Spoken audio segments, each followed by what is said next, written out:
Moment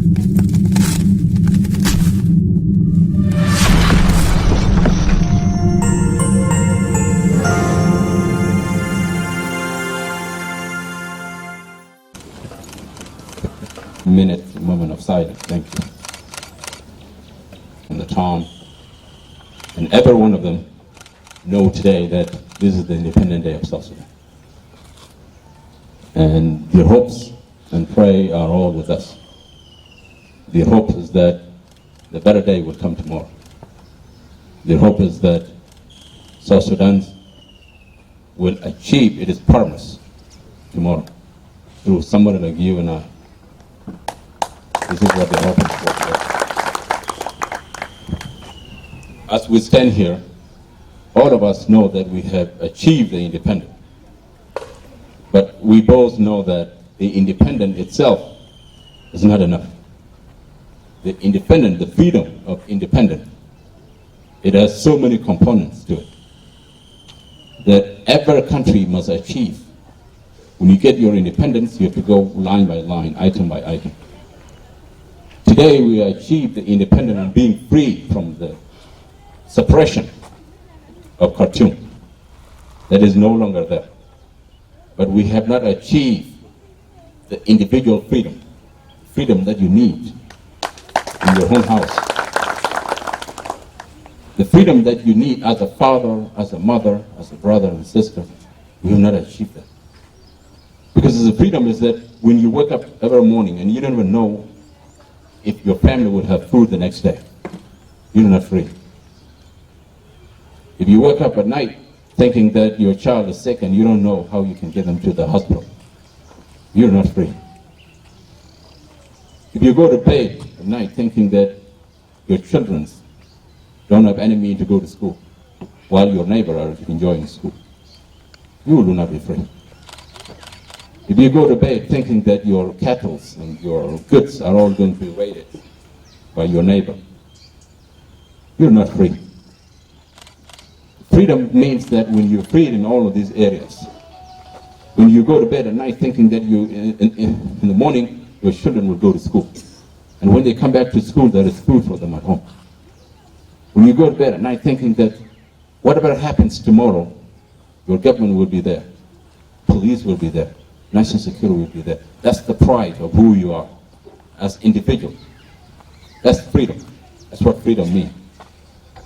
But when you go to bed not having any hope at all, just pray to God that let tomorrow be a better day, not like last day. You're not free. These are the feelings that are being felt by all South Sudanese all across the country. And as they sit today thinking about the independence, they hope that maybe next year is going to be different, and that their dreams could come true, that their suffering could ease. This is what we're all feeling. It's being felt in churches, in schools, villages, in every corner. Whether you used to be rich, now you're poor. You used to be poor, now you're too poor. You used to have a friend, now you don't have any friend. You used to think that you're better in your community, now you're not better anymore. This is the lack of not having self-freedom that we all fought so hard for. But I believe that if we work together, if we know that the promise of South Sudan is still ahead of us, and that the better day is still coming, we can suffer overnight, but we should know that joy is coming in the morning. If you clean your heart yourself. This is something that goes across the entire country, whether you have a party or you don't have a party, or you're from a party or under. This suffering is uniform across the entire country. I always say that a man, when you got married and have children, you feel better when your children turn out to be wonderful young ladies and wonderful men, more than you are. This is when you can feel proud. But if your children turn out far worse than what you expect, then what can you be proud of on earth? Because you live because you will have offerings, so that when you die tomorrow, your name remains. The people that you grew up still around. But this is not the case in so many communities in South Sudan, in so many families. As of today, we always talk about youth as people that cannot listen, people who are violent, people who are destroying everything. But if you ask yourself, where does the youth come from? They come from parents, they come from mothers and fathers. So it tells you that there are some failures. And those failures comes because we have not been working together to fulfill the purpose of our long, hard suffering for so many years. So many of us who have fought in the war and bear the suffering of the war. If I asked you at that time, during the war, from 1983 all the way, if I asked you that what you're fighting for, in 2021 you'll be still sitting under a tree and you will not achieve the independence of yourself, leave alone the independence of the entire country, just yourself, you would say no at that time. You would say everything is going to be okay. But today, not everything is okay. And let me tell you this, there is a mistake that we make as a citizen, where we think that government can solve all the problems. Government can do everything. This is practically not true. Government can just lead the way, but citizens fulfill everything. Because it's not the government to tell you to respect the law. It's not the government to tell you to respect the law. If you climb up the tree and hang yourself, the government will never help you. You will die, of course. If you take a gun and shoot yourself, the government will not help you. Of course you will die. So the government can only tell you, this is the wrong thing to do, this is the right thing to do. But to actually do it and fulfill the promise, it's you. It is the citizen. This is why whenever there is external threat, whenever there's a war externally, government will go and draft youth to go and fight to defend the nation. When you go into that draft, you go there because you love your country. And you feel proud of it that nobody else outside your country can come and invade it. This is why there's always a draft. But in South Sudan, citizens themselves make decisions for the government and went as far as saying that the communities are far more powerful than the government. If you say that you're the only person who's destroying this country, you can say that, innocent villager is powerful than the government of the Republic of South Sudan. Then that means, in your mind, you have no government. And yet, tomorrow you'll be quick to blame the government. That's practically not true. And so, if you don't clean your own heart to think of what you can do, your contribution to this country, we're never going to go anywhere. Every country is always up to the citizen. All of us have been around in East Africa and even far away. You find citizens who are always so proud. Even if they have nothing, they're proud of their country. But you find very few people in South Sudan who are very proud of their country. You find so many that are just whining that it is so and so, it is so and so and so. Well, tomorrow it will be you. 5 years ago, I never thought that it would be a governor, that I would be standing in front of you today. Imagine if I was whining 5 years ago that it was somebody. It should be somebody.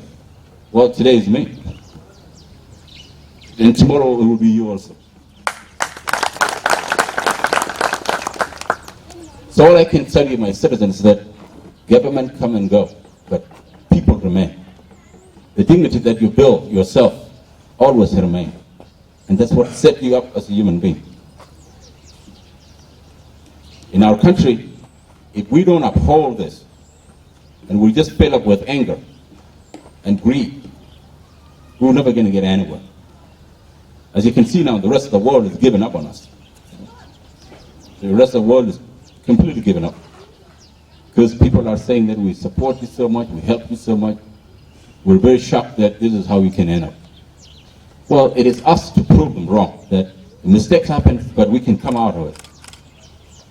If we can do that in Jonglei State, it can be done all across South Sudan.